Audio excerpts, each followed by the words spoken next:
That's the real deal. You don't know. Even now. You don't know everything. Even now. I don't know everything about you and you don't know everything about me. Right? No. There's pieces of all, if we're keeping it real. We need to. There's pieces. I mean, for me, I can't speak for you. Okay. But for me, there's pieces of me that no one knows how I feel about certain things, my thoughts, stuff I've went through in the past that's still impacting me. There's a lot of things that I feel like you don't really know a person 100%. You made me cry.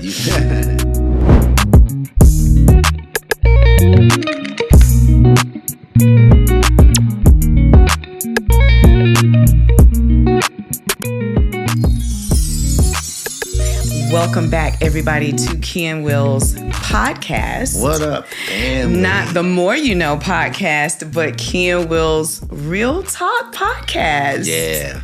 I'm excited. How you feel about that, babe? Man, first of all, I love the new studio that we got. Yes. Hopefully y'all like it. Yes. It's a little vibe we got going on. And we got our team in the back recording and getting us together. So I'm super excited. I love it. So, guys, we are rebranding Kee and Will's podcast. It was The More You Know, and now we have evolved to Real Talk because we really feel like there are some candid and transparent conversations that we need to have and we can share. And I think that people may find some interest in those conversations. So I'm looking forward to a lot of different topics about love, Black love, sex. Whoa. All the things. We're keeping it real. We're keeping it real. Today's conversation is, we're going to kick it off, guys. Our first conversation of Kee and Will's Real Talk is about the 6 phases of marriage. 6 phases of marriage. 6 phases of marriage. Yes. So Kee told me she wanted to talk about this. So she's driving this. So I have no idea what it's going to be about. So I was listening to this, something on Instagram. I think, my best friend sent this to me. Okay. From Instagram, and there are 6 phases. I don't know who created these 6 phases or if they are real, but I thought it would make for some really good conversation. So phase 1 is the dream phase. So this is 6 phases of marriage. Okay, so yes. phase 1 is the dream phase. And this is where reality has not kicked in. Everything is perfect and everything is magical. The lovey-dovey So it's the lovey-dovey when you first meet each other. It's your, what do the kids say? It's not your real person that you're presenting. It's your representative. It's your representative. Yeah. It's your representative. So that's the dream phase. All right. We'll come back to this. All right. Okay. So phase 2 is called the discovery phase. And they say this is where the mask comes off and you really see the real person. You see the real person. You see all their quirks, their flaws, any imperfections that they may have. That starts to, because you're not as comfortable as you were before. Right. And so the thought behind that is, can I love this person for who they actually are? Because now I'm seeing it. Right. You remember when we went through that phase? Yeah, of course. Did I ever have a representative? Yeah, you did. All of us do. All of us have a representative. I think I've been the same through and through. It's not necessarily necessarily a representative. It's a part of you. Mm-hmm. So, when you meet or you start dating, you get one part of a person. And you don't see all of the sides of the person. So I think your 6th phase is more about as you reveal yourself to that other person. Yes. Because when you first get introduced dating, even if you've known the person for a long time, if you haven't married them or lived with them, now you see a different side of them. Right. But I think that in phase 1, the dream phase, I think there's a caveat to that. I think in phase 1 is when you see those red flags. Sometimes. Yeah. Sometimes. I think all the time, because we can't be a representative 100% of the time. I think that those red flags pop up here and there. You ain't been out there in them streets long enough. This is real talk. No, it's if you desire to see those red flags. And sometimes I think we dismiss them. But that's your perspective. Yes, right? That is my perspective. I'm going to have my perspective. Okay. My perspective, because we're keeping it real. Yes. My perspective is that there are people out there that do this stuff for a living. There's some folks that scam people. That's some folks that dupe people. There's some folks that don't have good intentions, and they're very good at masking who they are. And now, do you think it comes through in the second phase, which is the discovery phase? Do you think that starts to show up? Yeah, I mean, it could. Yeah. It could. Well, let's talk about the third phase. Third phase is the disappointing phase. Okay. You guys. So the disappointing phase is when you start to wonder, did I marry the right person? Arguments start to feel personal. You start to wonder, does this person really like me? Mm-hmm. It's not, does this person love me? It's, do they like me? And I think that's very different. And I want to put a pin in that. And it is said that most marriages dissolve at phase 3. Okay. So we'll come back to that. Okay. I'm going to introduce you guys the rest of the phases, and then we'll go back and elaborate. Okay? All right. Okay, so phase 4 is what's called the rebuilding phase. That's where you stop. If you make it through phase 3, basically, and you make it to phase 4, so now I got it. So it seems like phase 4 is when you're starting to come back up and Yeah. So phase 4 is called the rebuilding phase, and you stop trying to change each other. Love becomes intentional, and you really accept each other for who the person is. Okay. That's phase 4. Okay. Phase 5 is called the deep love phase. The deep love phase is when you see each other at their very worst, and you still love that person beyond that. Okay. That's where peace, passion, and companionship come into play. Phase 5 is like, all right, we've settled. We've caught our stride. We've caught our footing, and we're ready to rock and roll. Okay. Phase 6 is called the legacy phase.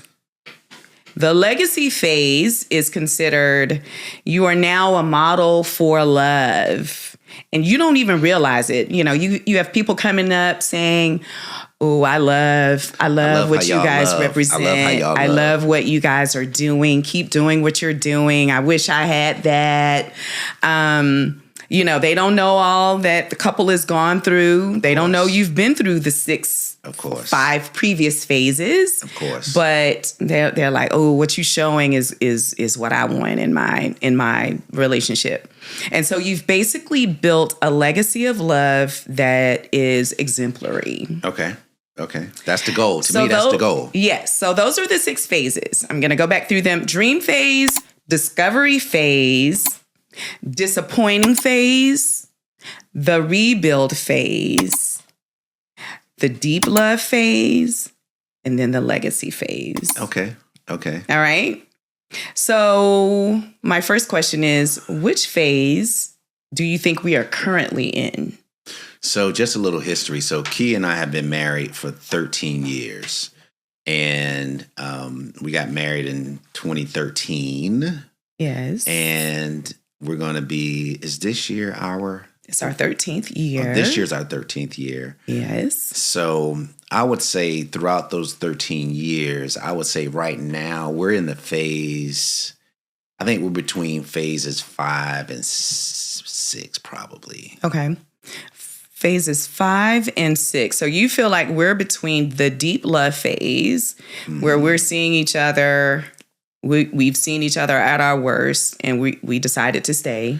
Yes. We're in the peace, passion, and companionship phase. Yeah, I think so. Okay. I think really at this point we've went through sort of the dream phase of, ooh, you just the best thing in the world. Yeah. To, okay, now some stuff I didn't know about. There's some things you didn't know about. Yeah, you don't know it. That's the real deal. You don't know even now. You don't know everything. Even now, I don't know everything about you. You know everything about me, right? No, there's pieces of all. If we're keeping it real, we need to. There's pieces. I mean, for me, I can't speak for you. Okay. But for me, there's pieces of me that no one knows how I feel about certain things, my thoughts, stuff I've went through in the past that's still impacting me. There's a lot of things that I feel like you don't really know a person 100%. You know them, but they're still. I mean, that's why people ultimately get divorced. Right. Because you think you know them, and then a life situation happens, and all of a sudden a different side of them comes out. He's like, wait a minute, I've been knowing this person for 10, 20 years. Who is that? Right? Because there's a part of you that you don't know. So I think life and experiences pull out these other sides of us. But I'm not sure if we completely will know 100% of a person. I actually disagree. Okay. I think for me, I've exposed everything that you would ever know about me. There's really nothing else about me or about myself that I know that has not already been shown. You know what? And I know that we change, we're ever changing, and we're all, as we get older, we're growing and we're changing. And sometimes we change the way we think or feel about certain things. Yeah. But I'm pretty consistent. Like, I am who I am. Let me rephrase that, because you're right. You know everything about me. I know everything about you. My thing is, there are situations in life that can happen that pull something different out of you as far as your response, how you handle things. It's not about you as a person. Yes, I know everything about you, your family, everything, same thing. But there may be something that triggers me or happens to me, and you be like, whoa. Yeah. Who is that? Like what? So I'm more speaking about how you handle situations, or how you could have a death in the family that all of a sudden pulls you into somebody that. So those are the things I'm talking about. Not necessarily you as a person. It's about how do you handle life, and how do you handle experiences that happen throughout your life. Yeah. Okay. I get that. I also disagree with us being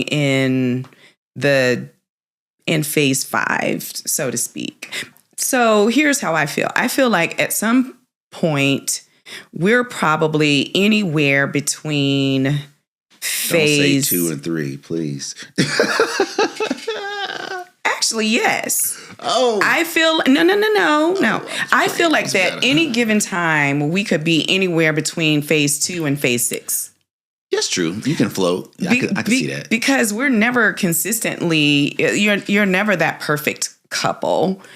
I eliminated phase 1 because that dream phase, like, who's ever in that anymore? Like, I feel like at our age, just be realistic. Life is what it is. Like, who's putting on fronts? I don't know. But I will say this to the new, the new lovers out there, to newlyweds. I always tell them, I always say, listen. And I didn't have the articulation to say there's 6 phases, but I like how you laid it out. But today I would say, I know you're in this dream phase. I say, ride that thing out. Oh, God. No. It's such a fake phase. It's not. No, it's not a fake phase. It's babe. not. No, it's a phase. It's a phase. It's not fake. It's fake. That dream phase is butterflies and why that has to be fake? Because it's not reality. Because when you get married and life happens and you have 3-4 jobs, all these kids, all, cooking, cleaning, parents, that is not a realistic phase. I get from your perspective. Because in reality, when we get home and we have all these things to do, I'm not ripping off my clothes, laying across the bed with honey dripped across me, waiting for you to get home. No, I mean, that's just not reality. And as much as we try to say, oh, let's date and let's do all these things to keep things fresh, yes, that is a thing that we have to do because you're trying to be intentional about your relationship. But the dream phase is, oh, honey, no, I got that. No, come in here and lay across the bed. I got you. Like, come on. So I'm going to speak now. Okay.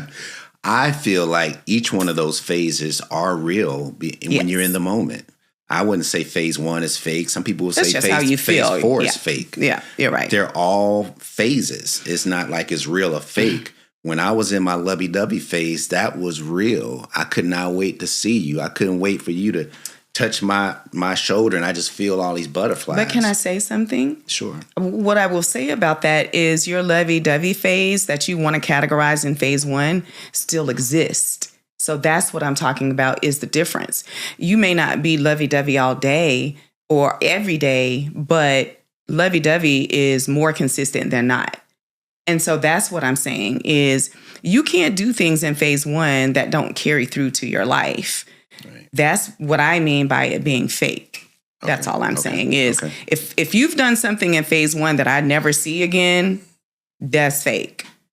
Right? Because that means I did it to get you or it was some manipulation maybe. I don't know. That's your perspective. That's my perspective. And I'm going to keep, it is. I'm always like, that's why I love this platform because we're not always going to agree. Absolutely. My perspective is going to be what it is, and so is yours. I think it's just different perspectives. I do believe that each phase is real, and I think if you're in phase 1, yes, that's not going to last forever, but while you're in it, enjoy it. But phase 2 there should be some things from phase 1 that are still pretty consistent. Yeah. For example, we're not gift givers on holidays like, Valentine's and your birthday and Easter and Christmas. But you give me gifts regularly. And if I see something, I'm just going to give you a gift when I feel like it. I don't have to wait till Valentine's Day to make it a special day. Yeah. We have special days regularly. I'm thankful that we're able to have special days more often than waiting for a holiday. But if that's something that people want to do, is what make Valentine's Day and birthdays special. I certainly get that. Yeah, I like what you just said because every relationship is its own independent standing relationship. What works for Kee and Will may not work for John and Jenny. and people get confused and they start comparing. Yes. Oh, yes. Well, Kee and Will do it like this. That's the way it should be done. Oh, Tanya and James do it like this. That's the model. It's there. No. My thing is this. What works for y'all works for y'all. Mm-hmm. Nobody can come into our relationship and tell me how to do Kee and Will. I stop them right at the door. I say, no. That's how you handle your relationship. But I think there are examples out there, right? No, there's examples. I'm just saying. But you don't. Nobody can do you better than you. Yeah, and that goes for relationships as well. Yeah, nobody can be Kee and Will better than Kee and Will. That's my point. We're going to go through all the issues and arguments and all the things. Yeah. And we're still Kee and Will. Nobody can replicate that. You can. What's the saying? You can imitate, but you can't never duplicate. Boo. All right. And we're not perfect. But back to my point is, I feel like at any given time, sometimes we're in phase 3 where you're disappointed in me, or I feel disappointed, or I feel like, oh man, I don't think he really likes me. I'm not really sure. I know you love me. I think always. I think that's that doesn't even need to be said. I definitely love you. Yeah, but sometimes you don't like me. Sometimes I don't, but that don't last long. Like I love you regardless. But we've elevated, for me, because I can't speak for you. For me, I've elevated along these 13 years. It's almost like fine wine. It's gotten better every year because what I can handle now. Not necessarily handle what I accept now, because I think the earlier phase you were saying they show them their true selves. There was a point where the discovery phase is when the mask come off. I was trying to change you. You was trying to change me. Why you do this? So you go through that phase, and then once you get to the next phase where you accept them for who they are, right? If you can do that, to me, that elevates the relationship to a whole nother level. I feel like we get a lot of DMs and messages that place us in the legacy phase. Yeah. Kee and Will, because what they see on it's like any social media or platform, you just see any platform, is just the good things, And what I would like to ensure about Real Talk is that we have real talk. and that we are as transparent as makes sense, right? Mm-hmm. About things that we go through, things that people can learn from, and just show people that a majority of the time you can be in phase 6. Sometimes you're going to be, 10% of the time you might be in phase 3. Yeah. 5% of the time you may be feeling phase 4. Yeah. But what I would say is that consistently, where you feel you are predominantly is the phase that you're really in. And for me, I do feel like 80% of the time, I feel like we caught our stride and we good. Yeah. We're good. Now, again, we do have moments of falling way back here in the discovery phase. That's to my earlier point. It happens. Because again, life, and it couldn't just, it's not necessarily crazy like death or anything. It could just be like the guys, we're becoming aware of this thing called menopause. Right. And that brings out a different side of you. Oh yeah, we'll talk about that. And yes, those things is what I'm saying. When this person turns into this, when at one point of your relationship, it was one way, and then life happens. That's true. And now, okay, I'm not with that same person. This person has evolved, or they've grown, or they've changed. Sometimes it's a physical change. Sometimes it's a medical issue. Sometimes there's so many things that happen throughout life where, okay, the person I'm with now is definitely not the person I started out with. And can I handle this evolved new person? That's because we met when we were, 35, 36 or something, 30s, whatever. Yeah. I'm certainly not, thank God, I'm not my 36-year-old self. Right. Yeah. At 55, God willing.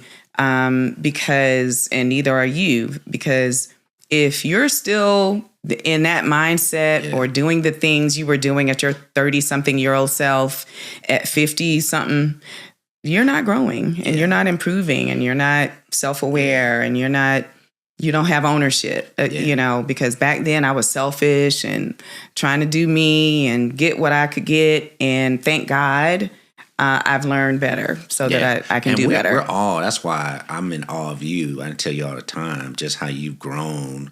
I've grown, but I because we've been together 13 years, the woman that I have in front of me, I could have never dreamed to have this kind of woman. You know what I mean? Because even though you were amazing then, because I was, listen, I was dressing like an old preacher. He was like, don't put them pants back on. Don't do that. I mean, my articulation, my drive, my zeal for better health. You've changed my life so much. Yeah. But at the same time, you've evolved. And I've seen you grow physically, spiritually, emotionally to the woman you are today. And to me, that's just amazing to witness. I appreciate that, babe. I appreciate that. Well, what else? Do you have anything else to say about I would 6 phases of marriage? And I think this could be applicable in just relationships in general. It doesn't necessarily have to be marriage. Yeah. I would just say if you think you found your person, and you really don't know, honestly. I was talking to the guys the other day about, when you're getting into a serious relationship or even marriage, no one goes into it say, okay, I'm a divorce in 5 years. I'm in divorce in 2 years. Right. Everyone goes into marriage thinking it's going to be forever. Yeah. So if you happen to find your person, I think we're one of the lucky ones to where it's working. If you connect with someone that's not equally yoked or that person, it could be a nightmare. A whole nightmare. That's why I tell folks. You're living literally in misery if that's the case. And you're forcing it. It's miserable. Yeah. You wake up, you feeling that pit in your stomach, like so. And that I will say for I hope I can say this for you as well. But for me, for sure, I've never woke up like, what is this going to look like in 2-3 more years? Yeah. Like, wow, how are we going to figure this thing out? Usually our situations are, okay, momentary, the arguments about something that can usually pretty easily be figured out. Now, I will say early on, we faced a lot of challenges that were, around trust, around selfishness. It's part of it. But if you can't grow from that, you probably should reevaluate your relationship. Yeah. Most relationships, that's when I see these old couples. You got to move on. They've been married for 10, 20, 25, 30. When I look at them, they just look so bliss. I'm not, listen, I know they done been through some mess. I know. They absolutely have. That's what I'm like. When I see them, I'm like, listen, I appreciate them even more because I don't just look at them as, that's sort of goals. No, it's goals, but the fact that they persevered and made it to that point where that's their person. You know what I'm saying? I just cherish those relationships even more. Okay, one last question that's going to get us, we're going to end it. If you had to pick a couple, either a celebrity or real life that we know, a couple that you consider to be relationship goals, and that is, of course, just based on what you know, who would you say that couple would be? I don't know. Two couples come into mind, but the reason I'm pausing is because I don't know their history. Like, you don't have what I'm saying? to. I'm just saying based on what you know. Meaning, like, for example, your cousin Mike and Kim. Yes. Yeah. I think that, and I tell them all the time, we're trying to be like y'all. That's true. You know what I'm saying? That's true. Mike is an amazing man. Kim is an amazing woman. Yeah. But I'm sure they went through their stuff. Like, you know what I'm saying? But and that goes without saying. No, but I'm just saying, you say you want to be in, or you say you want to be like certain people, but do you? If you knew what they went through. So, but if I were to say, that comes to mind, my pastor, and Pat, Pastor Randall and Pat, coupled, Pastor Knighton.